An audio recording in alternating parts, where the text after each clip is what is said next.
Hello guys, আজকে আপনাদের মাঝে একটা রেসিপি নিয়ে হাজির হলাম। বাসায় যদি মাংস মাছ না থাকে তাহলে ঝটপট এই ডালের রেসিপিটা আপনারা বানিয়ে নিতে পারেন।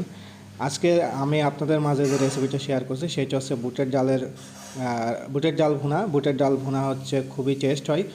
বুটের ডাল ভুনা করতে যে যে জিনিসগুলো প্রয়োজন, খুবই নর্মাল মশলা এখানে প্রয়োজন। আমি ব্যবহার করছি খুবই নর্মাল মশলা। দেখেন এখানে হলুদ, আদা, রসুন, পেঁয়াজ, যেগুলো আসলে দৈনিক রান্নার কাজে ব্যবহার করা হয় সেইগুলো ব্যবহার করছি।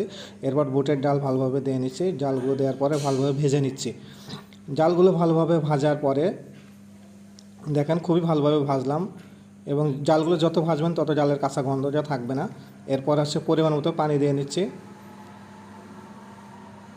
আগে থেকে ডালগুলো ভিজিয়ে রেখেছিলাম, এই জন্য ডালগুলো এক সিদ্ধ হতে বেশি সময় লাগবে না। পরিণত পানি দেওয়ার পরে দেখেন এরপরে ফ্লেভারটা নিয়ে আসার জন্য কাঁচামরিচ অ্যাড করছি। কাঁচামরিচ অ্যাড করলে ফ্লেভারটা খুবই ভালো হয় এবং ডালটা খেতে অনেক টেস্টি হয়। আপনারা ঝটপট রান্নার ক্ষেত্রে এই রেসিপিটা আপনারা ট্রাই করতে পারেন। এটা খুবই সহজ একটা রেসিপি। এবার ডালগুলো নামিয়ে নিচ্ছি ফোড়ন দেওয়ার জন্য। এবার ডালগুলো ফোড়ন দিব। ফোড়ন দেওয়ার ক্ষেত্রে একটু তেল দিয়ে নিলাম। দেখেন দুইটা শুকনা মরিচ দিয়ে নিচ্ছে। শুকনা মরিচ দিলে খুবই ভালো হয়। পরে অল্প পরিমাণ জিরা দিয়ে নিলাম। এবার ডালটা ফোড়ন দিয়ে নিলাম।